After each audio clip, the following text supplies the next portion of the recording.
afternoon. Happy Valentine's Day, everyone. Oh my God, it's Valentine's Day. It is Valentine's. Did you forget? Maybe? Maybe. I don't Neither one of really- us are wearing red. Nope. That's okay.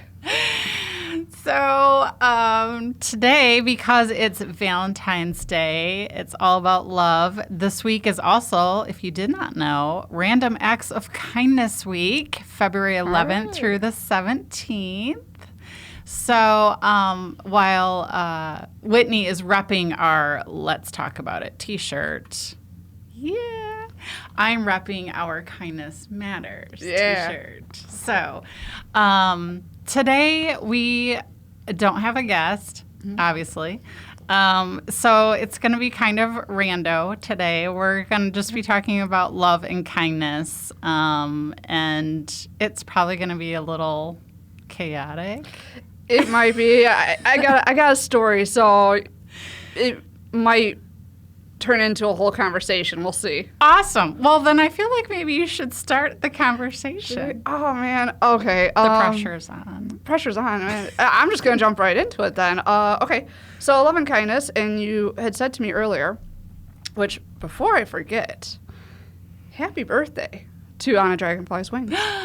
Thank Yes. you. 2 years. Yes, 2 years. 2 years today. Woo! Yeah. You made it. Yeah, thank you. Thank you. Okay, so now jumping back to the conversation. I gotta say it before I forgot. Sorry. So you told me earlier today that you wanted to talk about love and people being there for each other. Mm-hmm. Okay. So to tie that in with obviously mental health, what does it mean? What do you think it means to be there for somebody? Be there physically in front of them. They're emotionally supporting them, even if they're, 2, 3, 4, 5 hours away. What do you think that means? Oh, gosh. I think being there for someone means a whole lot of different things. I think, and just to use a really good example of my own, so this weekend, a 13-year-old young man named Max killed himself. Oh, no. And this kid is a family member of a very dear friend of mine. And when I reached out to her, I originally really reached out because I wanted to sit in her space. I knew she was gutted and just needed some support. And she was at an all-day athletic event, and just it wasn't really going to work out. So for me, being there for her and helping support her came in the form of just continuing to check in on her every day, listening to her and talking to her, and every day just reminding her how much I love her. Yeah. So I think it comes in a variety of forms, right? Like, Sure. I mean, sometimes being there for somebody is just giving them a really big hug and just letting them know that you're there. Mm-hmm. Sometimes it's, sending them a note, sending them a card. I think it comes in a gazillion different forms, right? I agree. Yeah. So with that being said, I'll give you for example. It's not good. It's okay now. So this kind of happened back when it was about 2 months after Trevor passed away. Okay. And I don't know if that really had an effect of how my mental status went at that point, because right about 2 or 3 months after that, it was like almost everything in my life just felt like it built up and all that.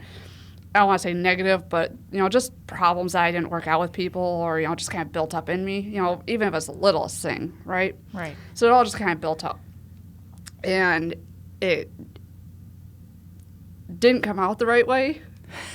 And so I did my classic, I shut down on everybody. Because when I got bitched out for this, man, I don't get it. Somebody told me, if you're going to go dark or, go off the grid or stop talking, for whatever, let me know. Have you ever been in a spot where you're going, I don't want to talk to anybody for a few days or whatever, you know, you're just kind of like trying to figure out your own stuff. So wait, hold on. I'm going to go off the grid for a bit, not sure how long, you know, really? You think I'm going to stop where I'm going and just to let you know I'm not going to talk? Okay. So anyway, so yeah, a lot of things built up. I went dark on my friends for a while, for, you know, probably about 2.5 weeks. I had sent one of my best friends, somebody I've known for over 20 years, a message. Still to this day, don't know why I sent it or what my meaning behind of that was, but I sent it. It was a little cryptic. I can understand it. It made that friend very concerned over me. They called. I didn't answer. I was dealing with my stuff, you know, whatever. So I just ignored it. You know, they actually were concerned I possibly did something, which, again, I understand from what I sent. Did not. Anyway. So, yeah, I went dark. I finally got to a point where I was like, okay, I'm going to talk to my friends, you know, figure everything out, all these things that built up between each person in my life, you know, whatever. So I sat down and talked with one of my other friends, you know, figured our stuff out. We were talking about my other friend, who I've known for over 20 years, lives up north. And I'm like, you know, have you heard from so-and-so? And they were telling me the conversations they were having about everything that took place and blah, blah, blah. And this actually happened right before my birthday. So they were also trying to plan stuff for my birthday. So, big disaster there. This other friend told me that they had talked to my other friend, my best friend, and told them to get down here and come see me because I needed my people around me. They told them, get your ass down here. And they didn't. Really? Yeah. Didn't. Don't know why. I mean, everybody handles it differently. I get it. But if I was told, you got to go see your friend, you're going. You know, I'm gone. Like, you don't even have to tell me. I'm sorry. I'm at that point of, like, if I know something's severely wrong, my butt's going to be up there, even if it's just for 10 minutes, for you to say, I'm fine, go away. Yeah. But to be told and not do anything? Wow. Yeah, that hurt. So that actually is so reminiscent of a conversation I literally just had last night. I was in suicide grief support, and one of the woman was sharing story. Her 17-year-old son died by suicide, and she was just talking about like his friend group, and the fact that right before he died, he had sent out several text messages to his friends, and all of them ended with goodbye. Mm-mm. Did you know that not a single one of those friends texted him back? That's horrible. So, yeah. So, like, yeah, so a lot of actually what we talked about last night was just actually a lot about kindness and support and being there for people. And, you know, if somebody sends you a text message like that, yeah, you should probably respond, or you should call somebody who can respond, or you should drive over to their house, or there should have been maybe some different decisions that occurred there. And, you know, I mean, we could chalk that up to their, you know, 17-year-old kids, but, you know, I think that it's, I don't know, just humanity, right? Yeah. Well, I'd like to think that, but. So, I mean, your story is very like, wow, like here's somebody who definitely needs some support and some help, was told that they need to provide support and love, and made a choice to not do that. So, yeah. Well, I mean, thankfully, I talked it out with that friend. eventually. Yeah. You know, ask why. You know, I'm like, I know you were told. Yeah. So why didn't you? Mm-hmm. Wasn't sure how to handle it, wasn't sure what to do, you know, stuff like that. Yeah. But it still was like, okay, I get it half and half. It's like, okay, yeah, I ignored you, so I didn't answer your call, you know, Right. but still, if I knew something severely wrong, you know, I would, again, still be there in person. If you would have said, fine, go away. Okay, I see you're still there. That's all I need for now. Right. And I will still continually text you or whatever, even if you don't answer me. But I will still make a trip up there or go see you and make sure. Right. That's just me. I mean, like I said, I know everybody handles it differently. But again, it's like, you know, if somebody tells you, go make sure your person's okay, do it. Yeah. You know? Yeah, I think that goes along with a lot of just the stigma and the awkwardness of conversation, right? Mm-hmm. Which I love the name of our podcast. Let's talk about it. So we're going to talk about all the awkwardness Oh, right we're talking. now. Yeah. So, I mean, when somebody is not doing well, when they're struggling, that's awkward, right? Like, because we don't really always know what to do. Sure. Or what to say. Oh, yeah. You know, and especially from, you know, a teen perspective, you know, I'm sure that that's like, oh my gosh, like I don't even know what to do with that, you know, or if I talk to somebody or if I talk to an adult, am I betraying my friend's trust? Or, you know, like I know that there's probably just a whole lot of stuff that's going on there, but yeah, like just more education around this, right? Like, Oh, sure. how to actually have these real conversations. And, you know, as a parent too, just throwing it out there, like, I talk to your kids about, you know, hey, if somebody says this to you, or if you have a friend that's struggling, you know, you have to make sure that you talk to an adult, you know, they need help and support. And this is not a betrayal of their trust. This is you loving them and supporting them and trying to help them. And those are conversations that, you know, we need to be having as early on as possible so that, you know, when you need help, It is there. it's there, right? Yeah. Yeah, there's that's a big conversation point. I know Right. it's really awkward, and just like grief, super awkward Yeah. to talk about, but we need to have that conversation. I mean, that also depends. I mean, like, especially specifically with this, my best friend, you know, like I said, I've known for over 20 years. And, you know, they've seen a lot of what I talked about, you know, growing up. So they obviously knew my history. Obviously, their first thought when I didn't respond to that text was, did I do something? You know, I found out a lot of things that, you know, they did try to get a hold of different people around me to make sure I was okay. So, you know, so for that scenario, for me personally, it was not awkward to, you know, have that discussion or anything, or talk about it in any way with them. But I do understand, like, especially if you're in your teens, I would have never thought, you know, if I'm in high school, I'm going to go over to my friend and start saying, hey, you know, I'm really having a bad day. Like, no, you want to keep it to yourself. You know, Right. you don't think they're going to care. That's what I would think. Yep. That's what I did think. Right. You know, I did have, obviously, the one friend in my life that did. But, yeah, of course, that's not your first thought. Nope. So, but, yeah, we got to educate these kids a little more that it's okay to talk about it. Find an adult, you know, because you never know what they're going through or have gone through. Exactly. They very much might relate. Exactly. Yes. Yeah.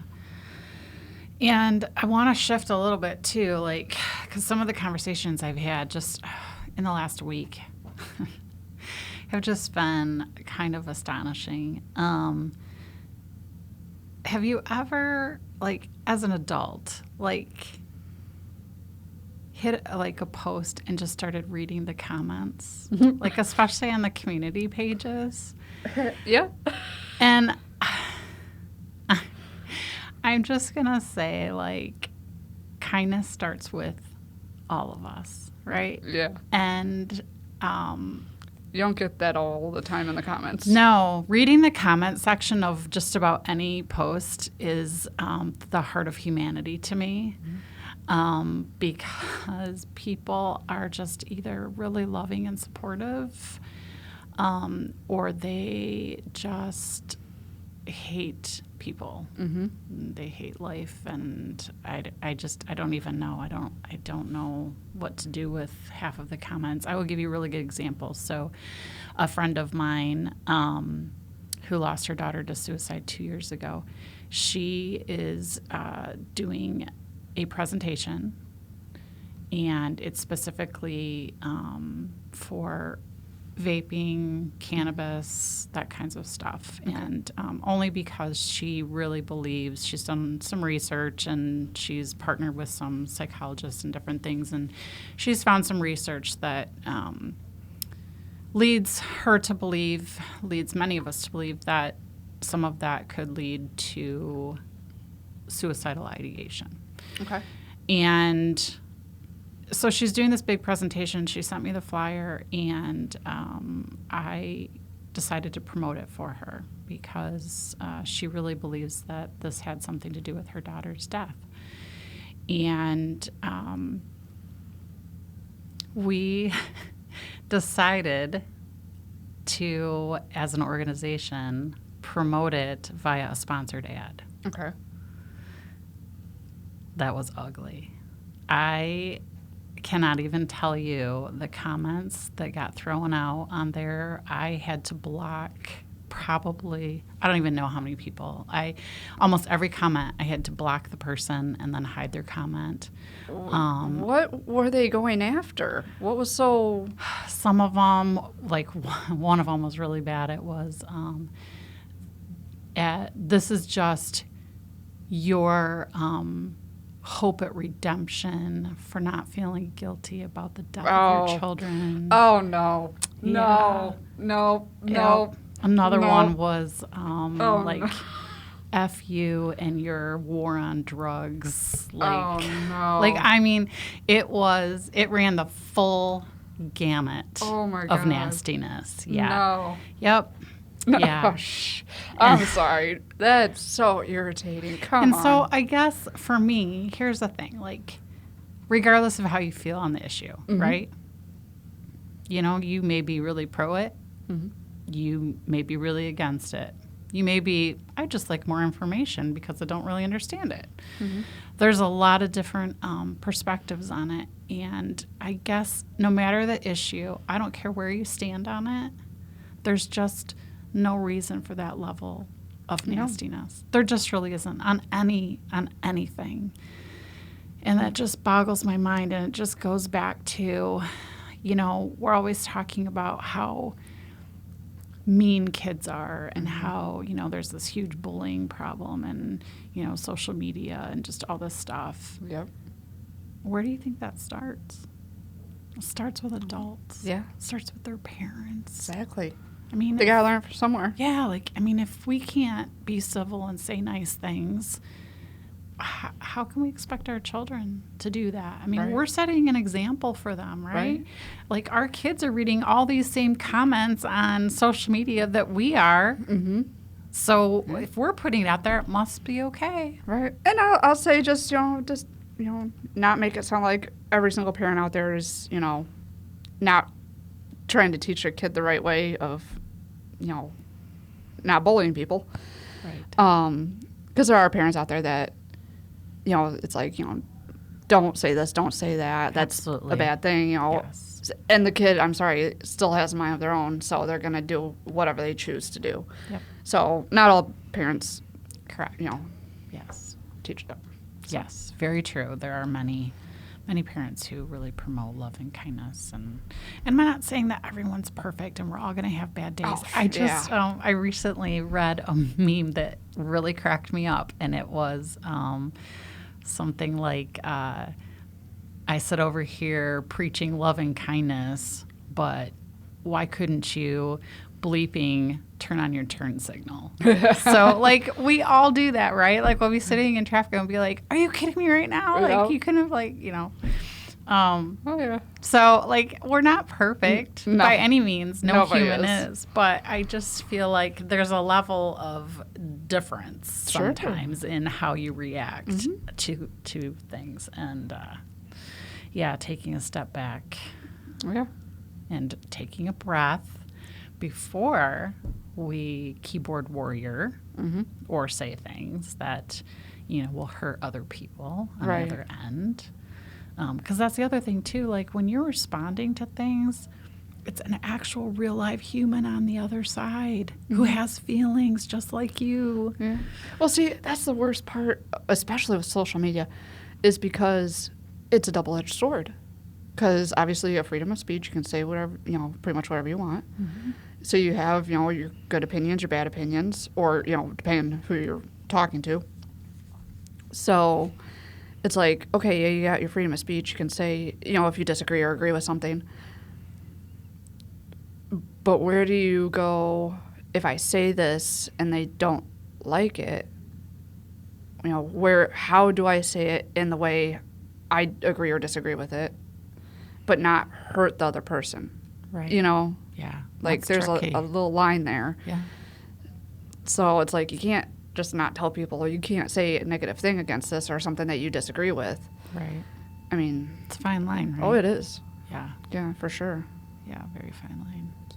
Yeah. I've gotten pretty good at doing the, if I don't agree with it, I just keep scrolling. Yeah, there you go. Exactly. Yeah.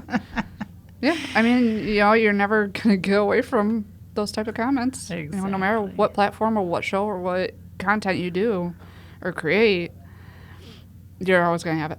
Yeah. Always. Yep. So, Yeah, for sure. For sure. For sure. so I want to kind of go back a little bit if I can. Of course. So I want to kind of touch on this smoking, vaping, marijuana thing you brought up. Now, I don't know anything about the details of this. They just brought it up for the first time for me, so I don't know the research that was done or anything like that. I gotta say, being with my history, I started smoking at 14 because of that. That was another vice I had. Yep. So I guess I'm curious as to finding out the details of why do researchers think that there's a connection between if you started vaping, smoking, marijuana, whatever, that would cause you to now go into a mental health downfall. Or if it was already there and they pick that up because of it. What's your opinion on that? So I also am very curious, and I know nothing about it. So I actually registered for the Zoom, which, if you're interested, it is on the On a Dragonfly's Wings Instagram and Facebook. The flyer is out there with the registration link. I'm trying to look it up right now. I registered for it just because I am also very curious about all of that. I also asked my friend if her and the physician that's going to be doing the Zoom with her, if they would be willing to be guests on our podcast. Oh, nice. And they said yes. Yeah. Even better. Yeah. So I would love to get them in here. I'm hoping for April that we'll try and book them to come in because I also am very curious, and I've listened to Cindy talk a little bit about it, but I don't really know that much about it. There's I think a lot of pros and cons. There's a lot of things on both ends of the spectrum on that, and and I am very curious as well. So. Hang with me. I'm really trying to look this up, but there's not. I post a lot of stuff. So, okay, here it is. So, it's called Cannabis: What Every Parent Needs to Know, and it is on Zoom. So you would register for it and just watch it from wherever. But it's on March 6th and it's from 7 to 8:15 p.m. And my friend Cindy is doing it with the North Oakland Community Coalition. Okay. So, I'm very curious as well. And so I'm hoping to bring them in April. Awesome. And we can just pick their brains and have a really great conversation about that. Okay. So more to come Awesome. on that. Yeah, I'm very interested in that one because I don't know, a lot of what I hear is, I started this after, whatever. It wasn't I picked it up and then got whatever. Right. So, yeah, that'll be a good one. Yeah, I know. I'm kind of excited about that. Yeah. So, love. So let's talk a little bit about love, shall we? Yes. Since it's Valentine's Day, even let's, though you apparently try. forgot that it's Valentine's Day. With Hey, me. I'm sorry. I'm one of those people that it's a Hallmark holiday. I don't really, Bah humbug. I know I'm a Scrooge. Happy Valentine's Day, and I love you, Whitney. Oh, thank you. Back at you. So I'm a big Mel Robbins fan. I don't know if any listeners out there or watchers like her as much as I do. She's written some books. She has a podcast. She's followed by, 5 million people. She's pretty popular. And I have been listening to her podcast for about a year now. And she always ends her podcast, the very end, the very last thing that she says is, in case no one has told you today, I love you and I believe in you. So this week, she did a podcast and the topic was the most controversial thing that she has said on her podcast. Okay? And so I was like, oh my gosh, what is this going to be? What are we going to talk about? It was the fact that she ends every podcast saying, I love you.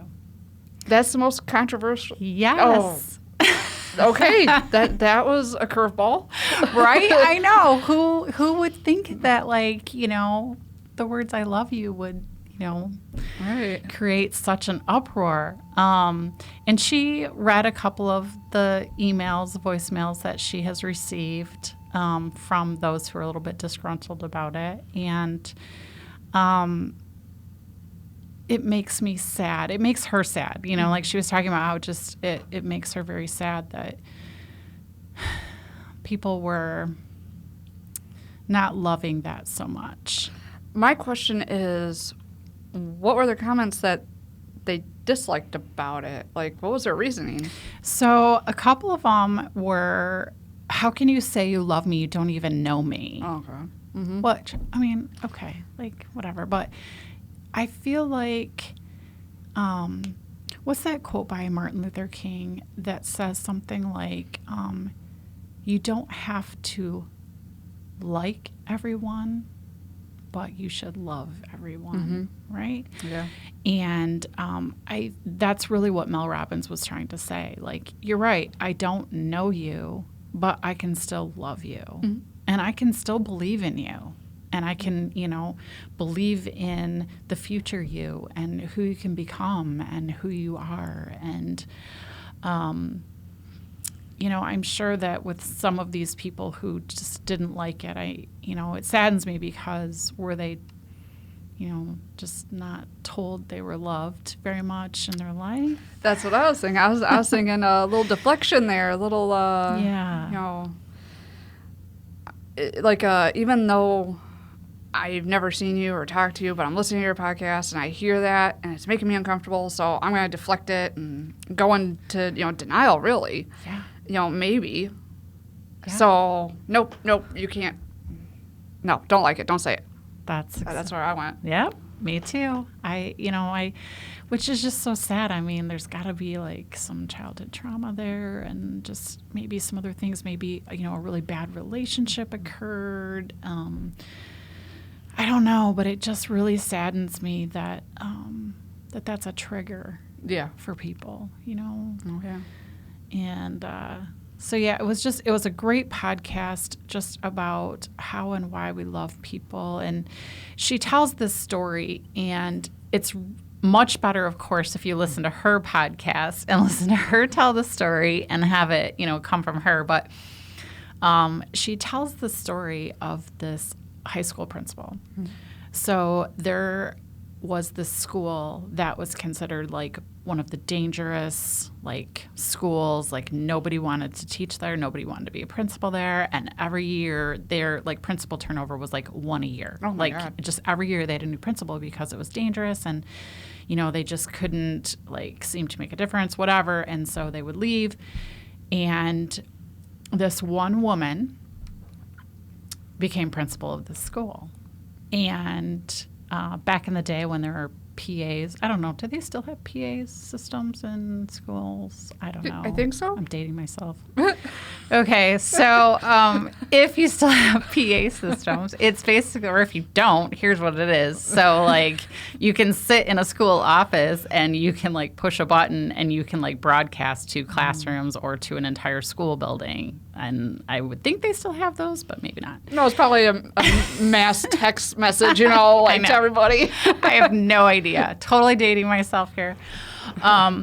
So she, every single day at the end of the school day, would go on this PA system and basically tell all the students in the words, "I love you and I believe in you." Aww.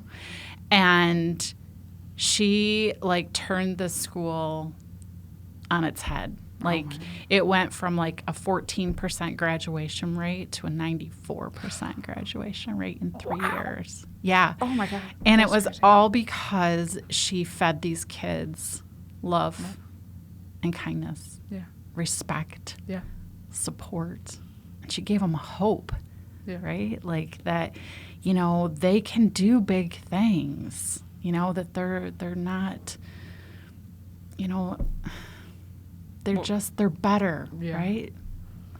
And I just thought it was such a powerful story of literally how just providing people with hope and loving them and showing them and telling them what a huge difference that makes in the life of anyone, a child, an adult. And I just thought it was a really cool story. And so I listened to that podcast the other day, and then, of course, with it being Random Acts of Kindness Week and today's Valentine's Day, that's why I was like, okay, we have no guests today. We're just talking about all things love and kindness. And I know it's really a random conversation today, but here we are. But it's a good conversation. Yes, we love you. So, no, that's good. It reminds me of videos. I think this was before even TikTok, but I'm going to say TikTok just because it's a default now. Right. Videos you see online of teachers when the kids are coming in, more specifically elementary kids or maybe middle school, and they're coming into the classroom and it's do you want a high five? Do you want a hug? Do you want a handshake? Videos. Pick what you want, and then they walk into the classroom. That's how they start their day with them. So cool. I love it. It is so cool. I love those videos. I know exactly what you're talking about. And I just feel like teachers especially, right? They can make such a huge difference in the life of a kid if you just give them hope and you believe them in them and you tell them that you believe in them. Yeah. And parents too, I just thought that was the most powerful story, and I love things like that. And I also, so a couple weeks ago, I went to, so there's another suicide prevention organization in Michigan that's called Kevin Song. Okay. And every year they put on, it's a 3-day suicide prevention conference. Oh, nice. And you can do 1, 2, or 3 days. And I just went to the 1 day because it was all specifically geared towards conversations about youth mental health and youth suicide prevention. And obviously that's at the heart of my organization and what we do. So I went to that day, and it was amazing, the keynotes and just everything that they were talking about. And one of the keynotes, she has an organization that specifically is about hope and giving people hope and like the life changes that can occur with that. Mm-hmm. And it was amazing. And then another conversation that I had or another presentation that I went to, and I did have conversation with this woman after.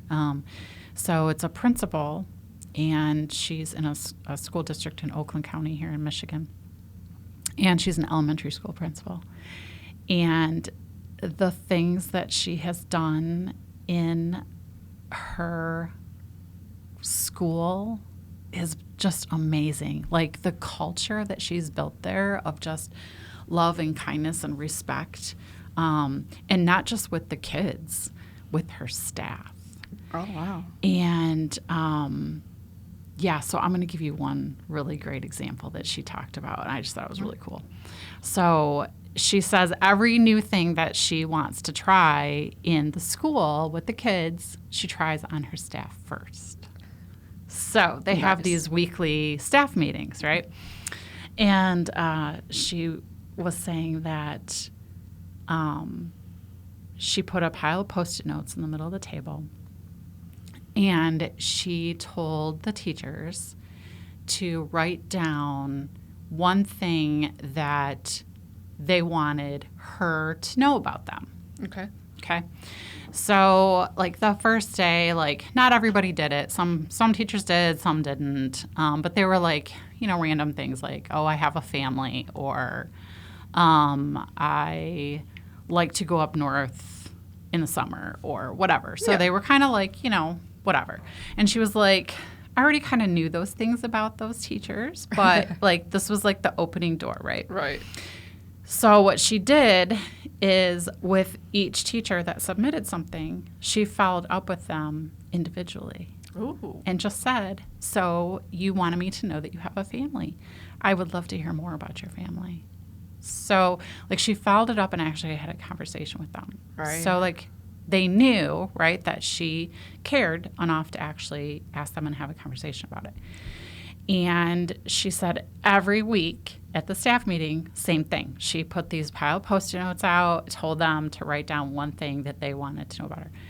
And she said it took a few months, but in the end, it started to get deeper and deeper and deeper. Sure. Like one woman said that her mother was in hospice, but she hadn't told anybody. And so that was just like one thing that she wanted her to know.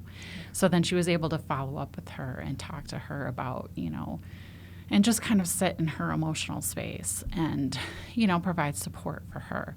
But then other things, other teachers, I'm really struggling with my child because of blah, blah, blah. Or, my husband just lost his job was another one. And so, we're worried about our day-to-day finances.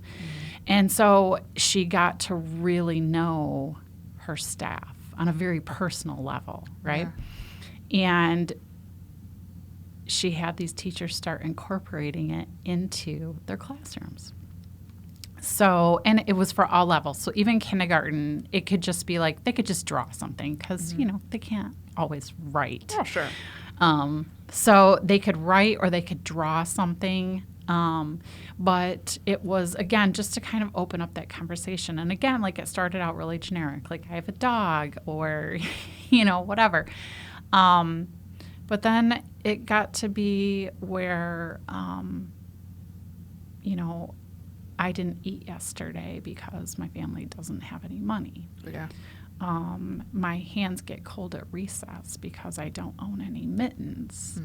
Mm-hmm. So it got to be all of these very personal things. And then the teachers could actually sit down, have a conversation with the child, and try and work out solutions to help them. And I just think, like, something like that, like, wow, like, she's really making a difference. Oh, yeah. Like, a really, really big impact on those kids, on her staff, Yeah. on a community. Mm-hmm. I just think that's so cool. Like, that to me right there is just, like, love, kindness, and support at the very root. Yeah. Right? Yeah. I agree. Isn't that awesome? That's amazing. I really love that concept. I really do. Because, I mean, there's so many benefits to it. Yeah. So, I mean, I don't think you can think of one negative. No. I mean, God, why every school do this? I know, Come right? Right now. No, seriously, that is a great idea. I love it. I wish, they did that when I was in school. I know. I mean, dang. And I just feel like she's building a culture, just even with those kids, of now they know how to have real conversations, right? So like, when they're hurting or when they see another person hurting, I firmly believe that their perspective has been changed. Mm-hmm. And I really believe that those kids are going to kind of move through their future years in life with a different love attitude. Yeah. No, that completely makes sense. I like that. I like the love attitude phrase. Yeah. I've never heard anybody say that. I actually like that. Yeah. And I'm like, oh, like, she's like, I always say, like, if you want to see the change, you have to be the change. Oh, yeah. Oh, yeah. Because a lot of times, when things happen and we're like, we get on our high horse and we're like, we need change. Okay. So do something. So, yeah. If you don't do anything, complete inaction does nothing, right? Right. And it doesn't have to be big, grandiose things. It could be one little thing at a time. But, those are the things that change the trajectory of our world. And, so I just feel like she's kind of changing the trajectory of the world in this way. And it's actually, I think, a bigger impact. It's every child, it's every staff member. And, even for those staff members to look at their kids differently in their classroom. Yeah. Where maybe they would have been super, super frustrated. She told this story of this little kid, I think it was like maybe first or second grade.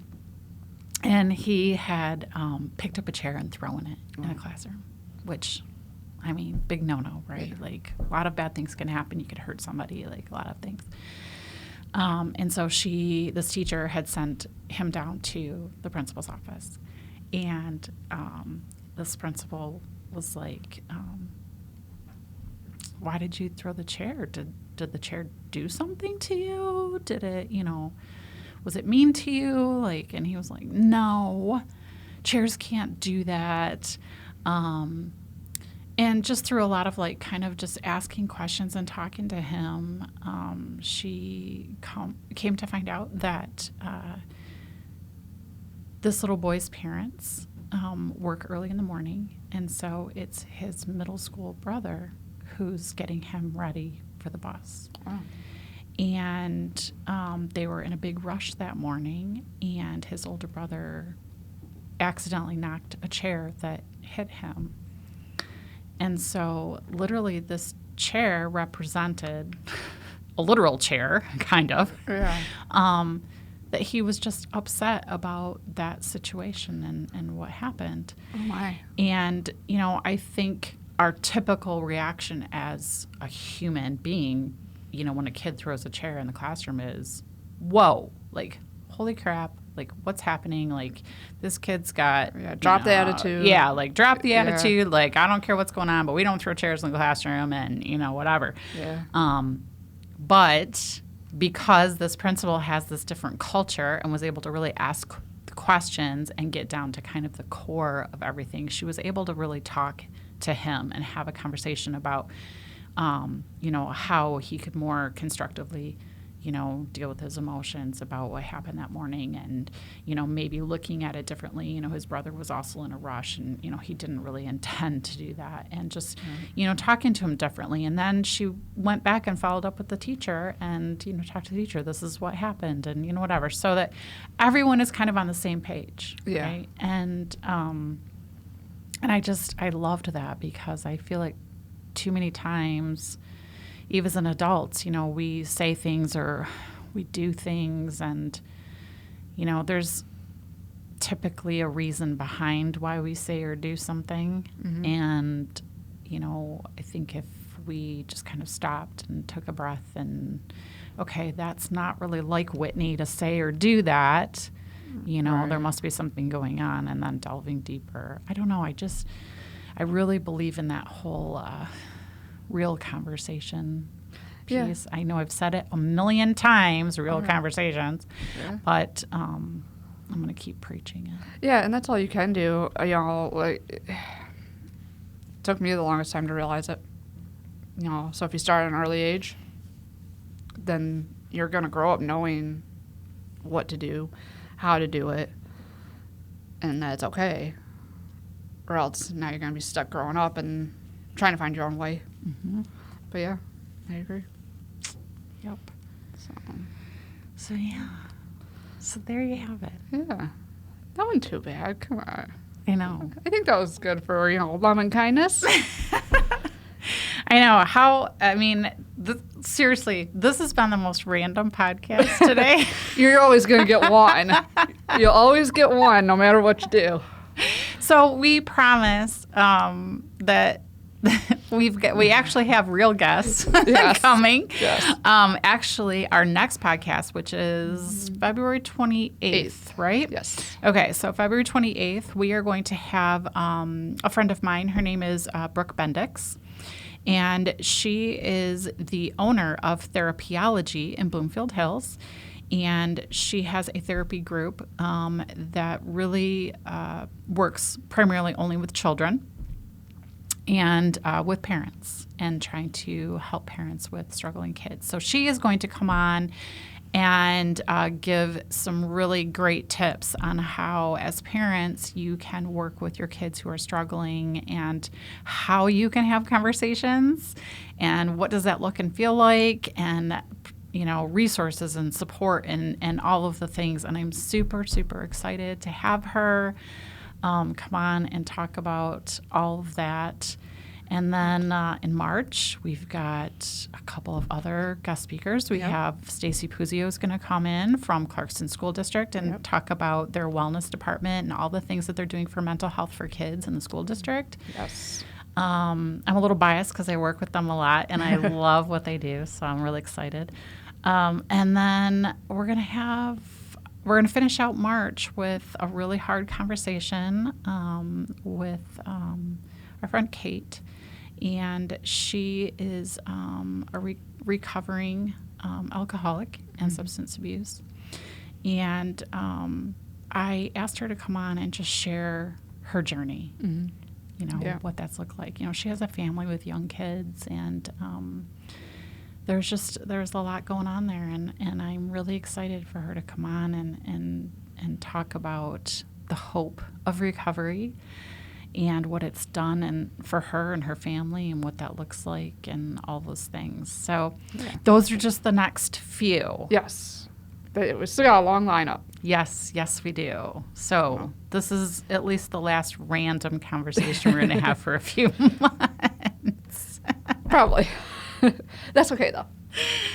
So anyways, anything else you want to add to our kind of love and kindness random conversation today?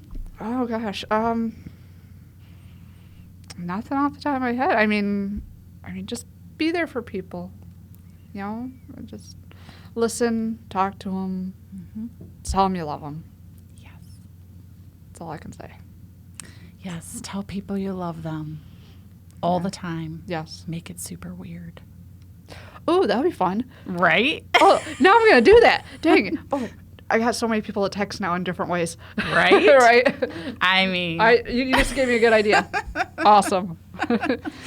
So on that note, happy Valentine's Day to all of you. Yes. And happy Random Acts of Kindness week. So try and do something good every day for someone if you can. Yes. Just a smile, actually, is all you need. And Whitney and I love you. We love you. We're making it weird. Yeah, of course. All right, signing off today. All right. Bye. Bye. This podcast is presented solely for educational and entertainment purposes. We are just your friends. Whitney and I are not licensed therapists, and this podcast is not intended as a substitute for the advice of a physician, professional coach, psychotherapist, or other qualified professional.